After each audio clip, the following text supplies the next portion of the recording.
Good morning, Jim, Sekou. Thank you for joining us today. It's a pleasure to have you both here for another episode in our series of conversations with Dr. James Arieti, professor of classics at Hampden-Sydney College. I wanted just to start off, as we know, we picked a topic for today, which is this issue of a complex issue of race in our society.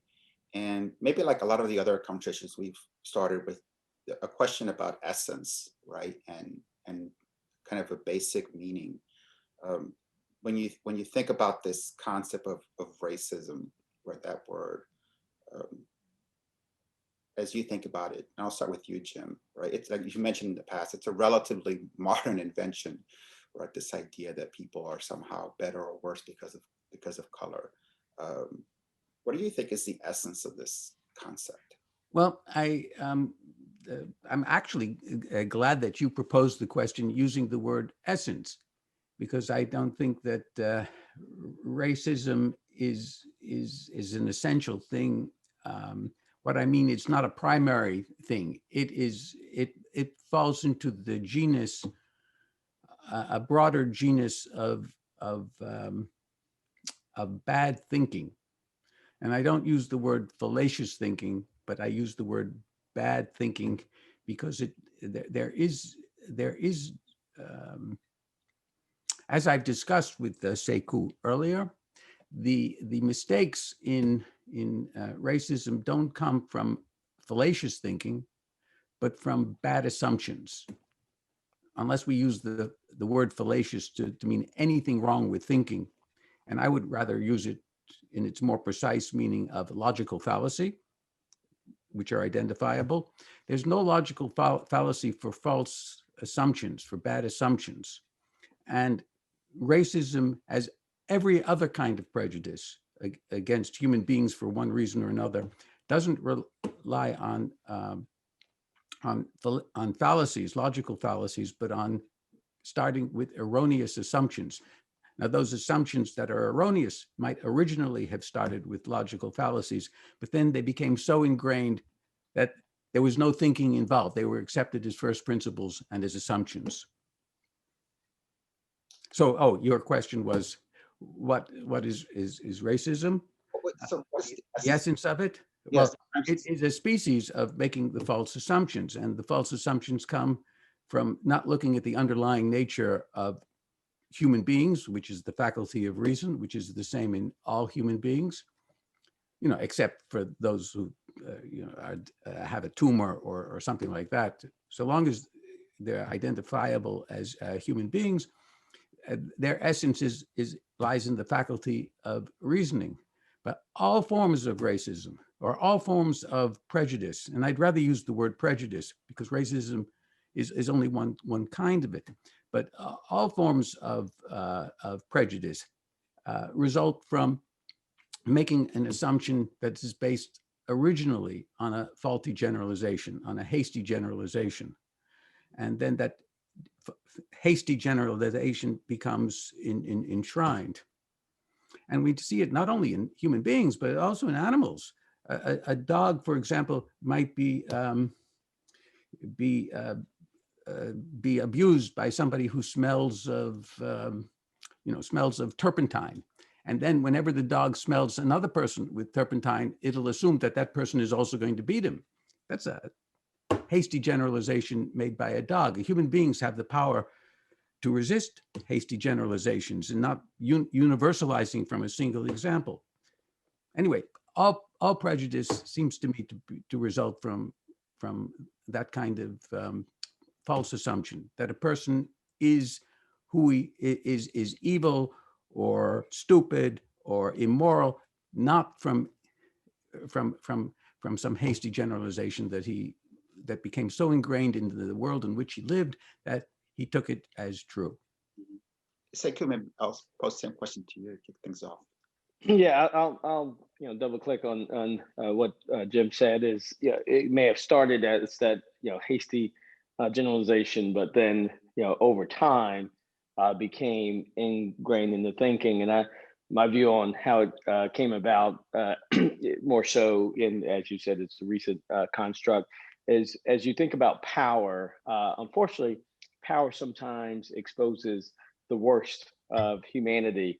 And at the same time, power is intoxicating. And so you've had to use this construct sometimes, as race to either maintain power and get people to continue to believe so that you could maintain a system, a regime.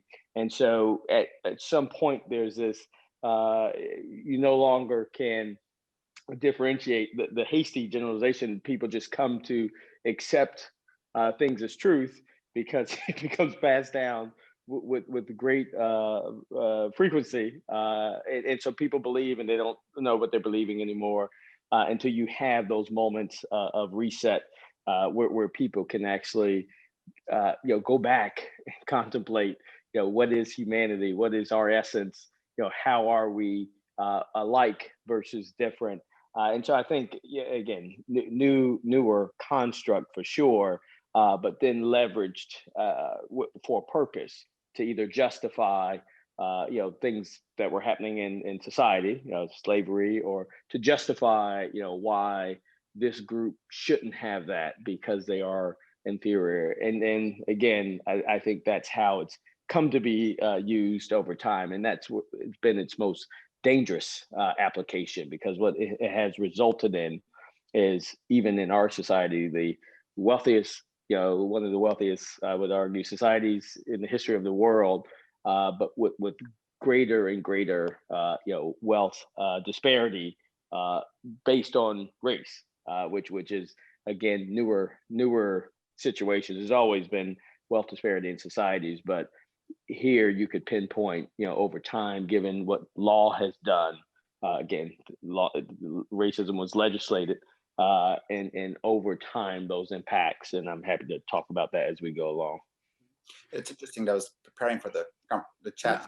I would say that is what Sekou is said is exactly right, but he didn't go into, as he might later on, the self-perpetuating algorithm that results in continued prejudice against people who have certain ethnicities or certain other qualities in common. Let me explain what I mean.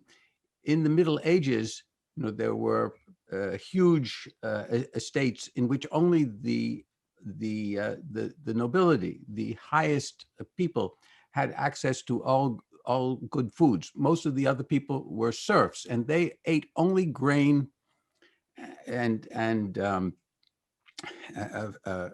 flour and bread, and sometimes they would eat a gruel that had an onion or a garlic mixed in with it. But and the serfs only got to eat meat maybe once a year during Christmas. And as a result, the children of the serfs were, when they were in the uterus of their mothers, they suffered malnutrition. And we all know the effects of malnutrition on human beings. And the nobility saw these serfs being born and not being particularly bright, because they didn't know that they had suffered malnutrition. They had eaten what they had always eaten. And so they relegated them and said this was the rule of God, that these classes will stay the same. And they had reason to do it. It was the true conclusion that they made, that the children of serfs were just as incapable mentally as their parents. And this continued throughout the whole period of serfdom. And now the example of Ireland gave lie to this. In the Irish, they ate potatoes, and that's all they ate. And they were kept, the English world, the British world, kept everybody in a state of class, and you couldn't. It was almost impossible to go into a different class. And the Irish were thought as to be stupid, moronic, criminals by the British, and who kept them in a state of semi-servitude. Then in the 20th century, they stopped eating nothing but potatoes. And it turned out that they were just as bright as anybody else. And Ireland achieved great success in technology, which was hitherto thought to be way beyond their mental capacity.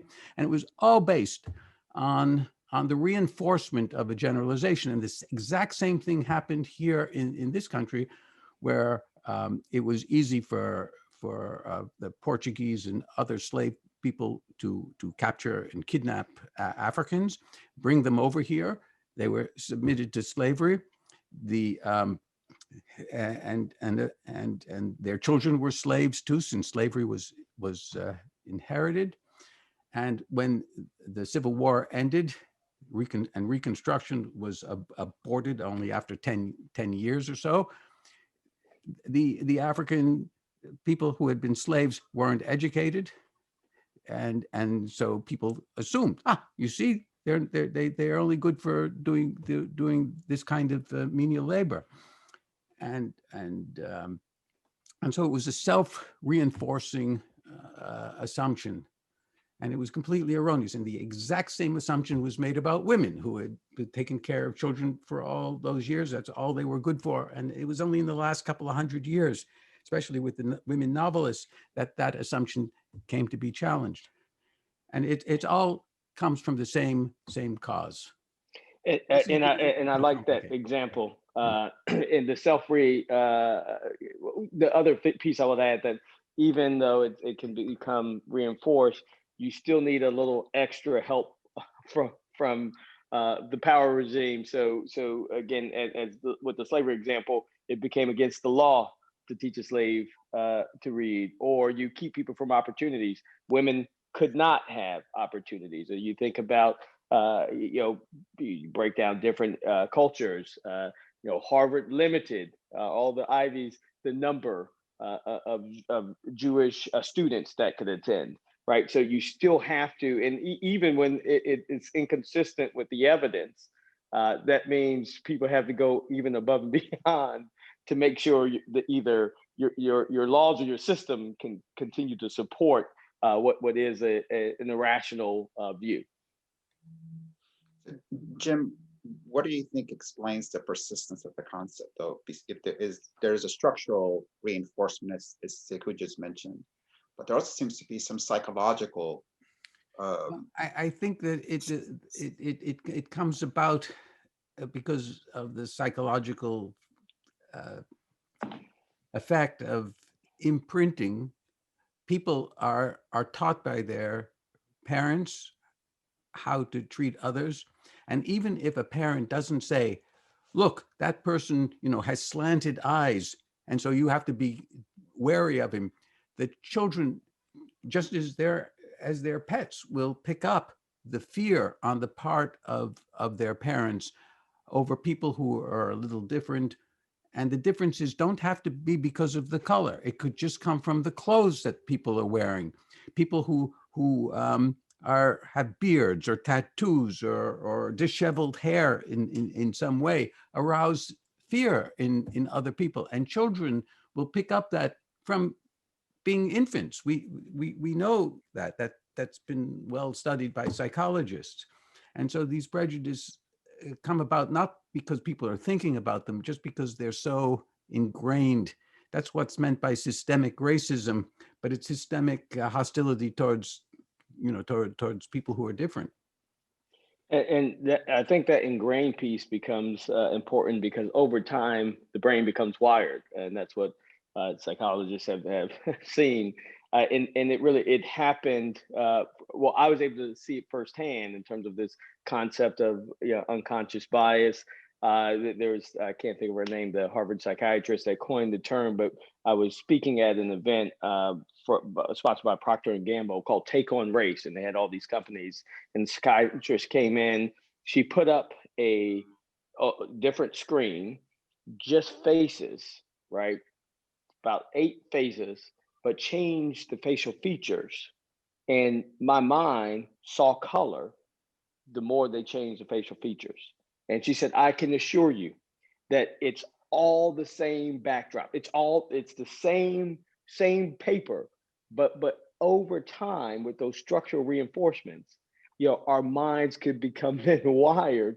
So we then begin to default to some of these things that are reinforced. And so if you think about, what happens if you, back to Jim's example, you make this assumption because it may have been based on one example or stories or myths or whatever, but it has become wired. So now if I see someone, I clench my purse, because I think they may rob me, and so I think that it becomes real. That's the challenge. I think our brains could be wired to actually, accept this bias when it's constantly reinforced structurally.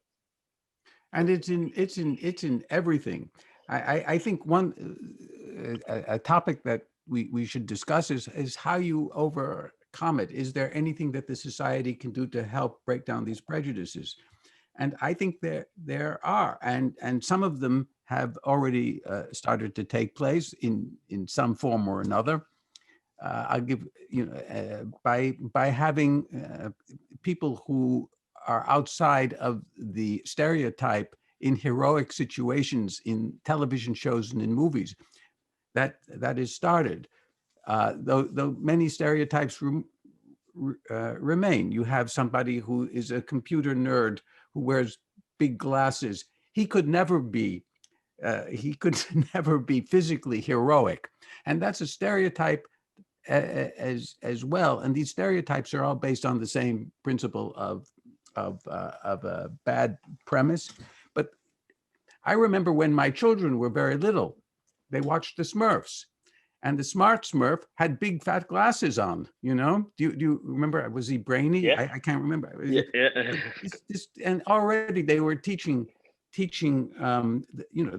children who can barely speak that if you're smart, you wear glasses. Yeah, but I think that, Jim, if I can interject for a second, I think it's wrong to equate the quote unquote prejudice that a nerd can't do this, something like racial prejudice. A nerd can take off his glasses and come back dressed in an Armani suit, and he's no longer a nerd, right? If you're brown or black, you can't walk into a closet and come out a different person. It's something which is completely different. There's a difference in the nature of those two things. That's well, they're difference in the ability to leave the stereotype. Certainly, I think that's right. But the cause of it is the same. The underlying cause is a faulty assumption. I want to just go ahead. I was going to follow up on the question of remedy. Jim talked about how do you begin to address this. I know that one of the debates right now is this issue of is the view of I don't see color, quote unquote, right? That's the solution, that we get to a place where we pretend like there is. We all try to look at each other as if we're all the same, and there's the opposite, even though the solution runs through seeing it and seeing it very clearly. So Sekou, I wonder if you had any thoughts on sort of this debate of one road or the other to make things better.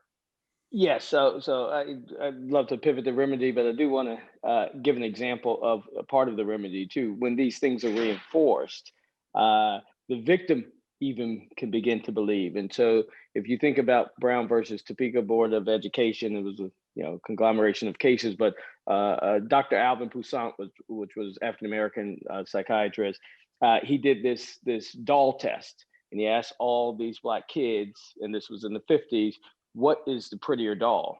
And all of these Black kids, 10 out of 10 said the white doll was the prettier doll. The Black doll was the ugly doll. And you think, but they're Black, but it had been reinforced. Every image they saw in society pointed to, especially if you look at commercials, even from the 50s, pointed to what was the standard of beauty. And it certainly wasn't anything that reflected what they are. And so the remedy is, in many of these instances, as we see people break through, right, as we see, Barack Obama as president, as you see diverse leaders, right, it becomes easier to shadow those stereotypes, because a lot of these youth, if they're still contained in what has been some of the historical challenges, neighborhoods that again are a product of the redlining and everything that has occurred in this country, it's hard to be what you can't see. So back to seeing color. Well, it's hard to dream if you don't even think it's possible, because where's your example it is something that's achievable. So what you do have is people pursue courses, careers that are what's visible, what's known. I only know that I can be X, Y, Z. And then for African American, for in other families as well, sometimes early on, it's like you could either be a doctor, or a lawyer or a teacher, and that was the basis of success in African American society. You couldn't be a corporate executive. There weren't any, right? And it wasn't a path that you could pursue. So I think over time, and this is why I'm optimistic about society, we've seen more and more people break through as we become a more inclusive society. We see, and I was joking about the commercials we see now. I see more interracial couples in commercials than I've ever seen before in my life. Like growing up, you would never see like a commercial. You see more of a recognition that love is love, right? So no matter what background you are, or who you are, and I think the more that becomes a norm, that not abnormal, and back to reinforcing the stereotype, it's not abnormal for two people to love each other that are from different backgrounds or ethnicity, because ethnicity has nothing to do with love, right? Yeah, gender has nothing to do with love. So you don't love differently because you are a man, and you don't love differently because you're a woman. Love is just love, and that's a whole separate discussion on what love is. But and that's why I do love the Greek. I remember that the three words for love. It's the richness of those definitions of love in Greek. But so I think the continue evolving of society, where we see people who are becoming allies, where we see people of all backgrounds really setting a different example of what's possible, and that helps shatter stereotypes even for whether it's African American, white, Latinx. It just helps to see, again, all people, inclusive growth, where it's no longer a stigma to one group, that you can't only be an engineer if you're a white male. You could be an engineer as a woman. You can be a techie as a female, right? And so I think the more we see that, then we recognize it's not something that's unattainable if I'm the young student, or something that's abnormal as I see the engineer, right? And so there's countless stories of you walk into a room, even I've experienced it, where they don't think you are the senior person. They think your white subordinate is the senior person, and it's fascinating. And I think the more people see that, no, like talent is talent. Talent's created equally. It's the opportunity that's not. And the more people see diverse people in leadership roles, in different roles in society, I think it'll break down and help us, eliminate some of the the wiring that supports some of the flawed thinking. I'm very glad that you brought up that you actually used the word Greek.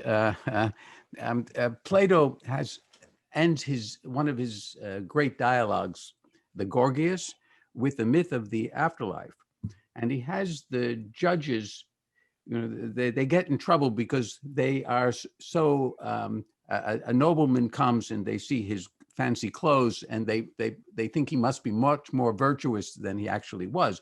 So originally they have the judges decide, no, we're going to have them come naked, so we can't tell anything about them from their clothes. And that is a little bit better, but then they say, no, we're going to have them come stripped even of their flesh and their bones, and we're only going to look at their souls. We're going to look at the souls to see whether they were just or unjust. And it's only when they start looking at the souls, stripped of everything physical, that they start assigning people to the right place in the underworld, either to the Elysian fields or to the places of torment. And something like that happened at Hampden-Sydney when Carlos was a student. His classmate of his was the student body president, and he was he had been a student of mine, and he asked me to judge the beauty contest for Homecoming Queen, and it was supposed to be based entirely on the interview. And so I said to the chaplain of the college, and also to the head of the health center, we three were the selection committee, let's interview the girls behind the screen so we don't see what they look like. And they didn't want to do that. and it just happened that the best looking of the three was also the smartest, but she was excluded. She was, because she was going to have so many opportunities. So we gave it to a plain girl who had a terrible interview. And if we had done it behind the screen, it would never have come out that way. But it was completely unfair if it was all supposed to be based on the interview. When they started auditioning musicians for the New York Symphony Orchestra, New York Philharmonic, they never had any women until they started doing the auditioning behind a screen. And now it's more than, in a couple of years, it was 50% or more women who are being hired for those positions. I think that you brought up a good point. I think that the enculturation of just what you said, of commercials and TV shows and movies will be a good thing. But we need to remember it took 100 years from the passage of women's suffrage to have any women, being run for high office. It's only a few years that we've had women in the Senate and in the House. And it's going to take a long time because of the underlying prejudices. When you see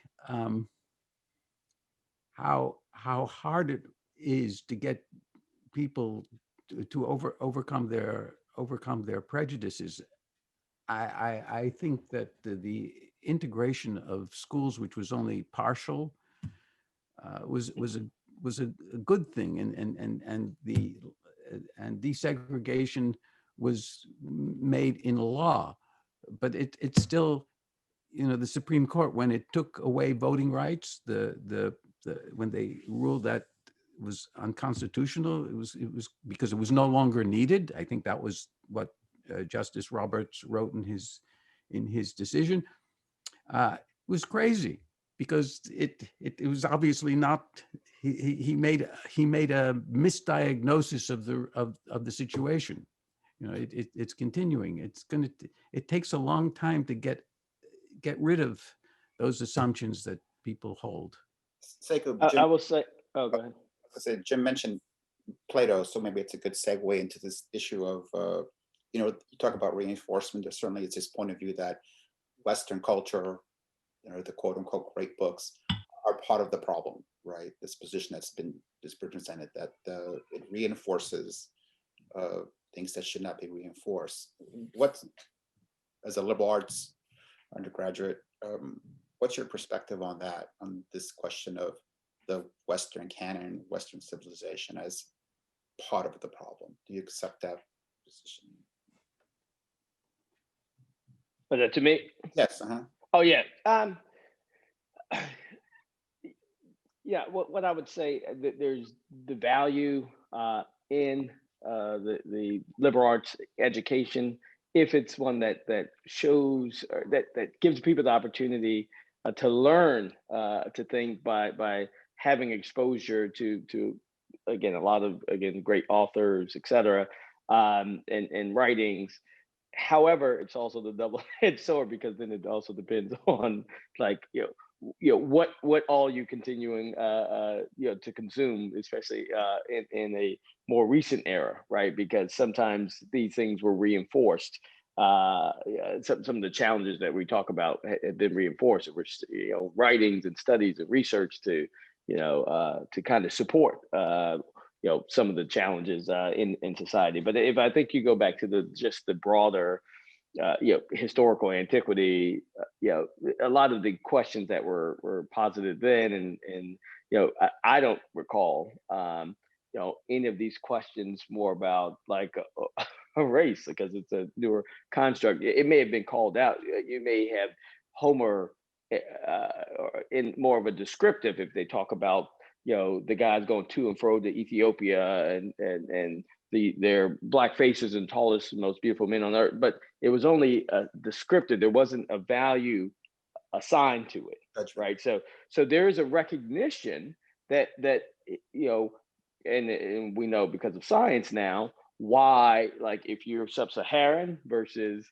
in a colder temperature, why the body, will have different features. So we recognize that, and I think that part is understanding like that's information that's helpful, understanding the differences. So you can't ignore the differences, but then ascribing a value of the better than, that's where the challenge becomes. And if that's reinforced, that only tends to make matters, to support some of the flawed thinking. So I think education is actually ultimately the key, but in our society now, and as we saw this more recently, the information flow is not what it had been ever in history, right? Which also means that the misinformation flow is greater than it ever has been in history. So I think that is the challenge of what becomes truth, what becomes thinking, what is accepted scholarship, like all of that. I think that's more of the challenge. And then the academic institutions are under attack in some ways, in my view, too. And so that creates this whole challenge of what is the, what are we, how do we even define, what this thinking is now.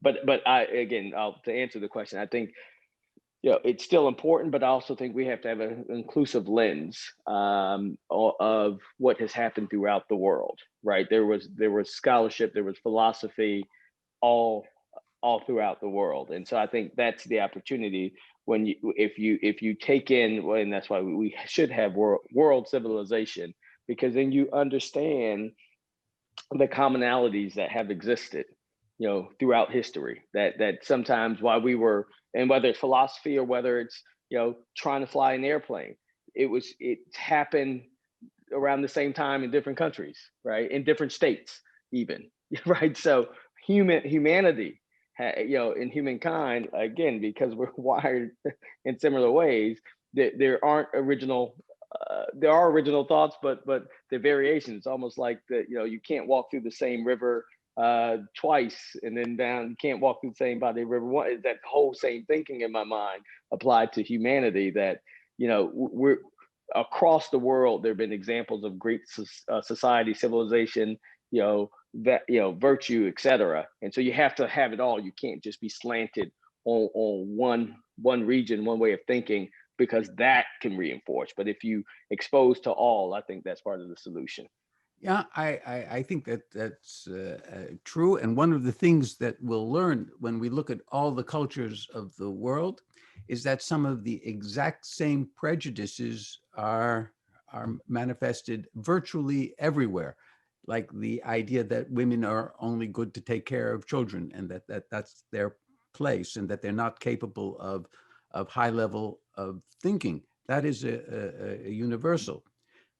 I would say that, except in Atlantis. No, I'm just joking. Go ahead, continue. well, also this is the story that originates in Plato, but I don't remember anything about women doing those things in Atlantis. But I would say that the use of children for work from the time that they're weaned is pretty much universal. But I would say that the true contribution of Western culture is a freedom of thought that we see from especially in antiquity, in the ancient world. There's a freedom of thought that gave rise to the idea of a universal brotherhood of all human beings. That's a Stoic and Aristotelian idea long before it becomes a Christian idea. And it's only an idea that was, that's a Western, it's a strictly Western idea.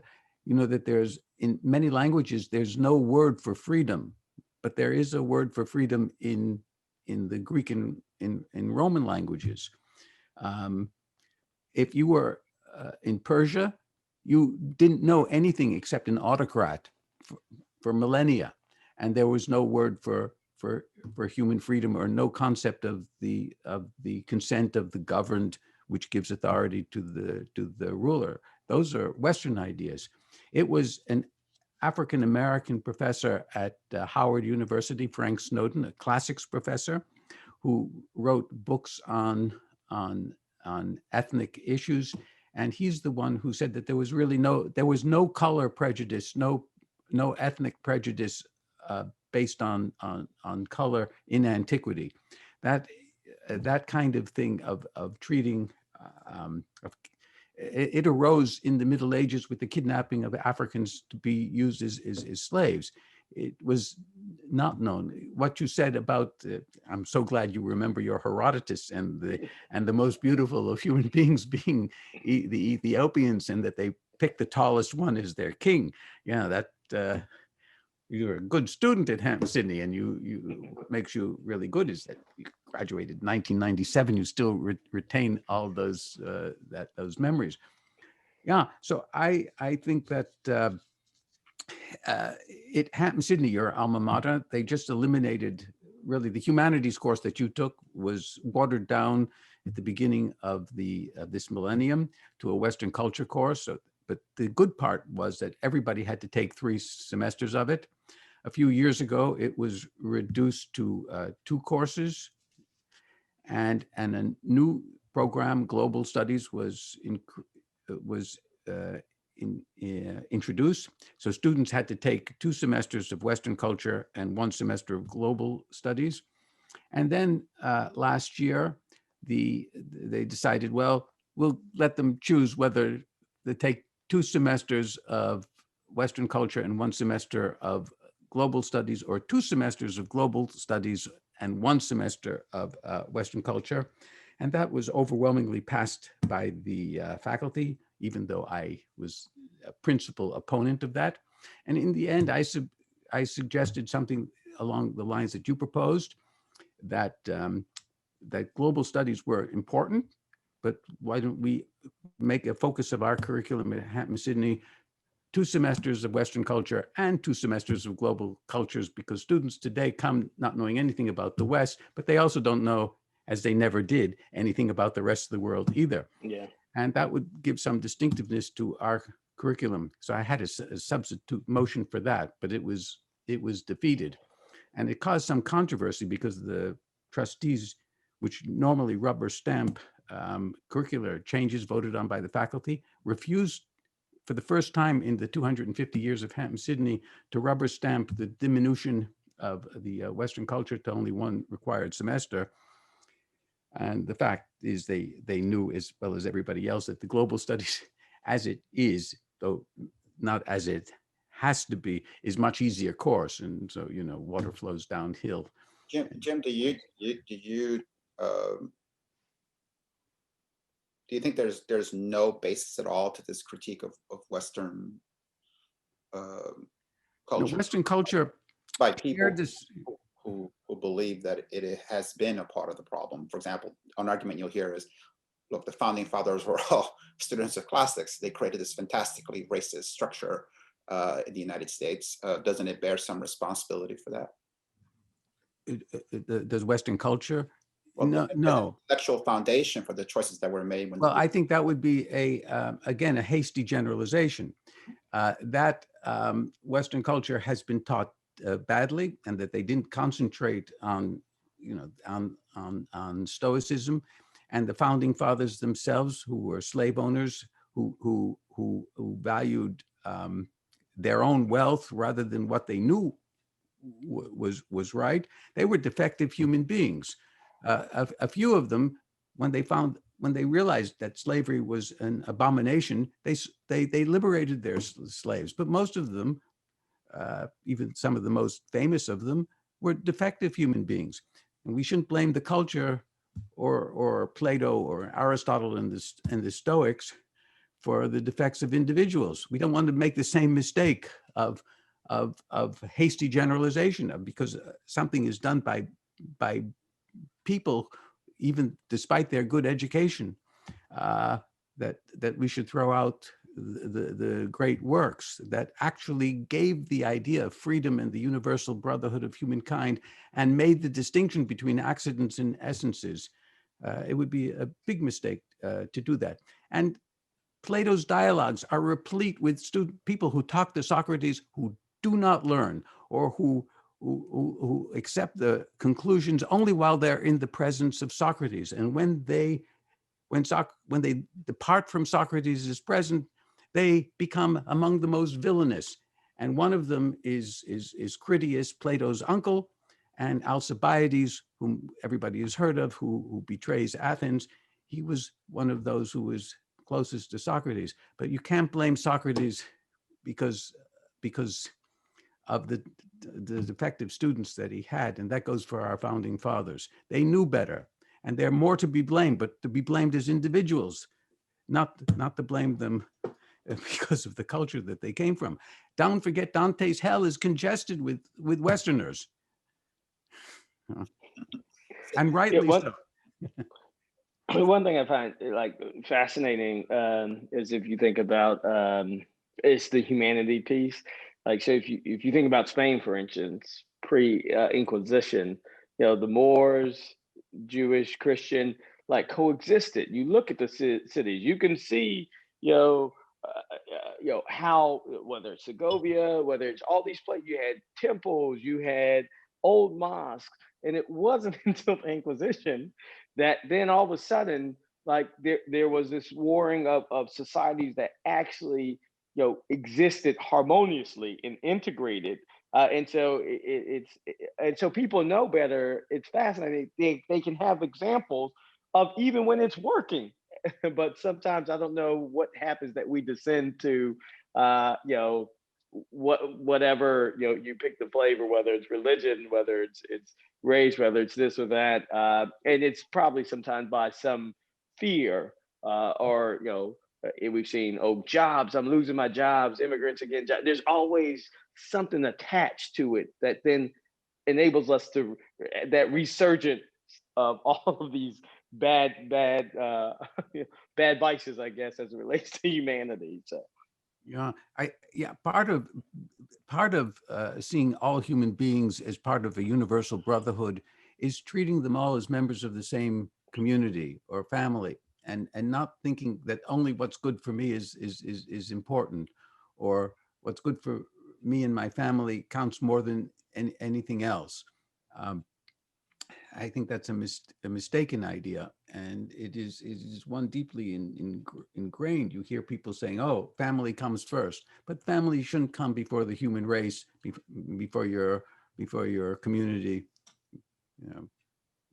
Seiko, I wanted to go back to something that Jim brought up, and it's another issue here, and that's the question of time, right?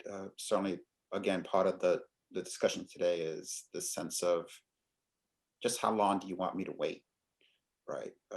I've heard this argument that it's a slow process and that it takes hundreds of years, and the counter being, well, I'm not going to wait, right? And so maybe part of the tension today is the sense of I'm not willing to give it any more time. So as you think about discussions in business, for example, right, that things just aren't moving fast enough.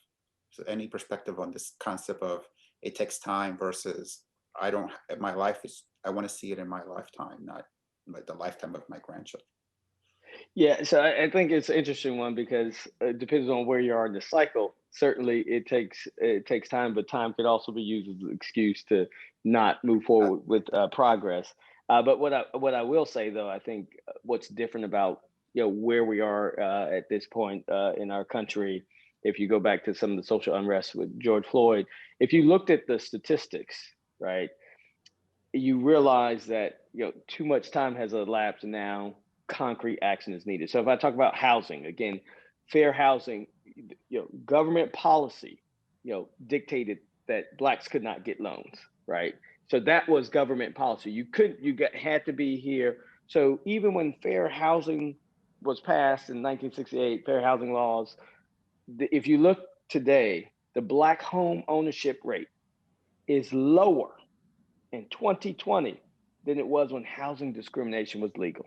So it goes to show that even if law, and Jim alluded to this earlier, even when laws come off the books, if there's something that you don't do to change the residual impact of what has happened in society, then it's an equation like Blacks can never catch. They estimate 200 years to catch up to parity. And I'll give you an example in Boston, for instance. the median net worth of a Black family in Boston, according to the Federal Reserve Bank of Boston, is $8 compared to $247,500 for a white family. So tell me the power of $8 and think about the neighborhood I live in. Think about the tax base. Think about my school system.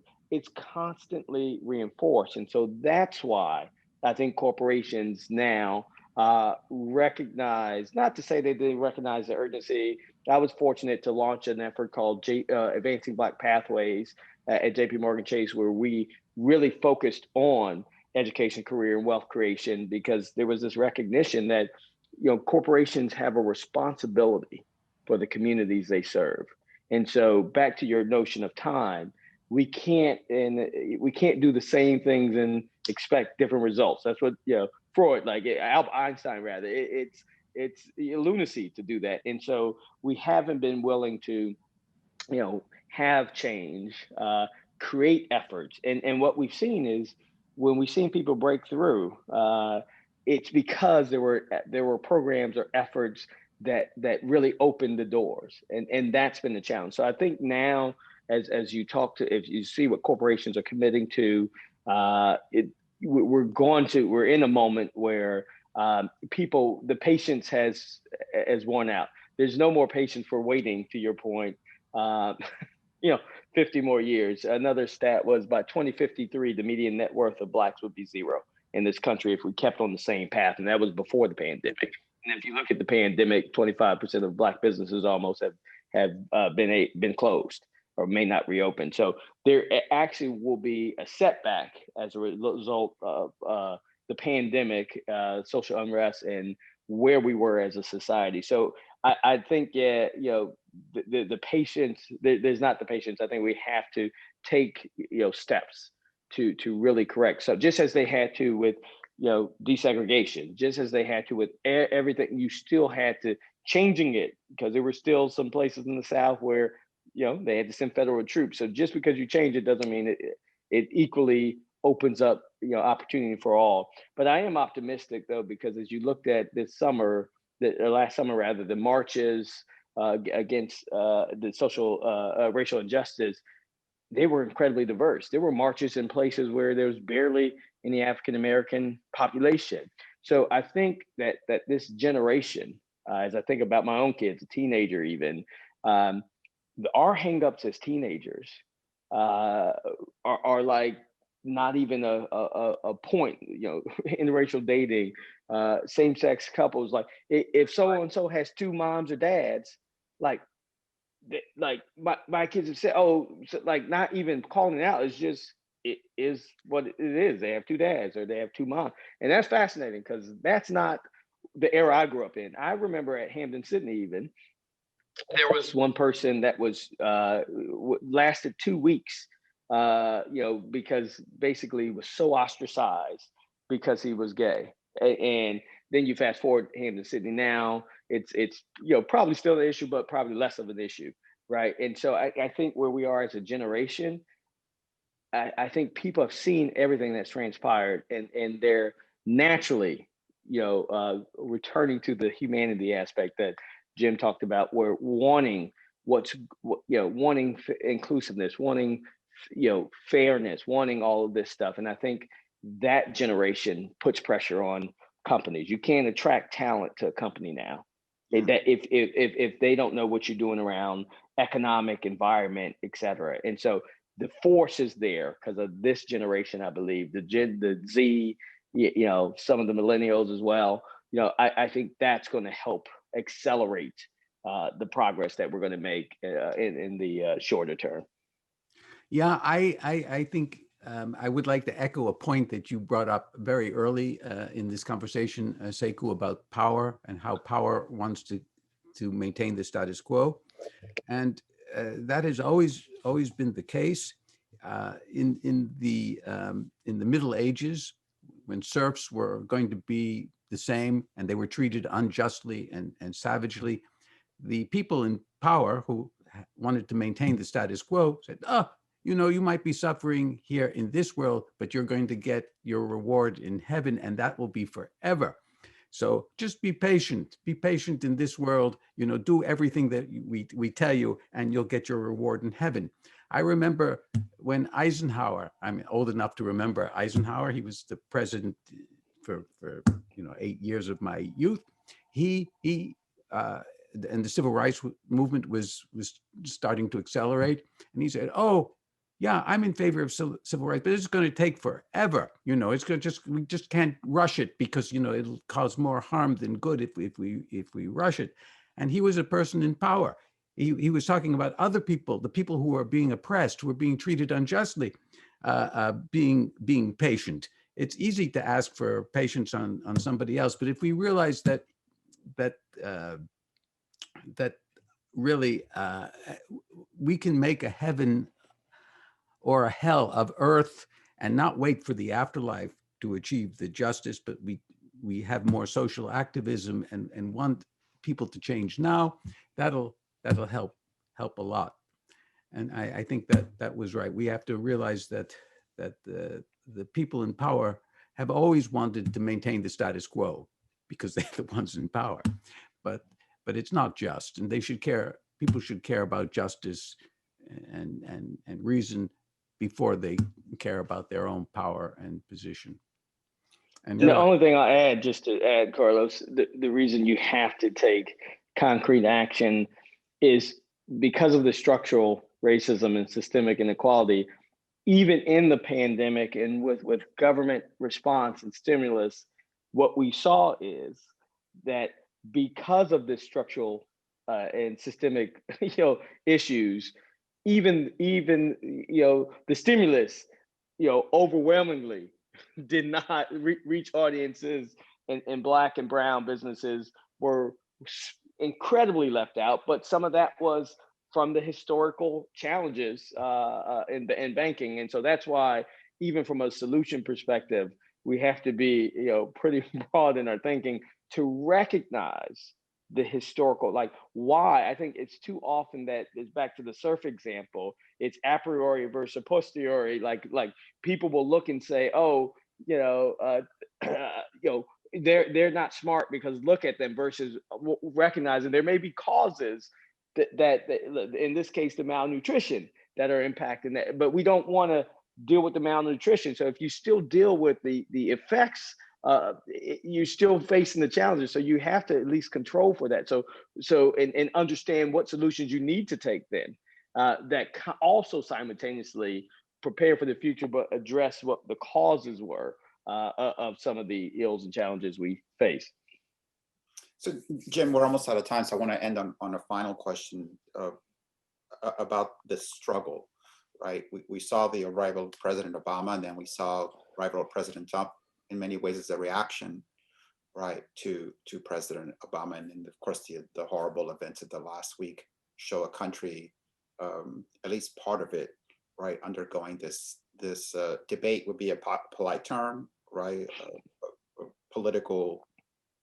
Brutal political struggle is another way of looking at it. When you think about higher education, Jim, and looking forward, as you retire this year as a professor, what do you see as the role for institutions of higher education as this struggle, which is not going to end anytime soon, as we move from the ending of one version of America that was structurally racist, hopefully to a version of America that isn't? What do you see as the role of educators and institutions of education in that process? Well, I became an educator because I thought that the way to make the world better was through education. And politicians try to make the world better by passing laws, but they can really only improve material well-being. But the way people really become better is to become better human beings, which means to be more just, wiser, more self-controlled, and that can't come about in any through passing laws. So I would think that what the world actually needs is more of the main philosophical tradition of the West. If people read Aristotle and were persuaded that happiness really consists of virtuous activity. And they read the Stoics, and they saw full hand that you could be a slave or an emperor, but the way to a good life is exactly the same. And if they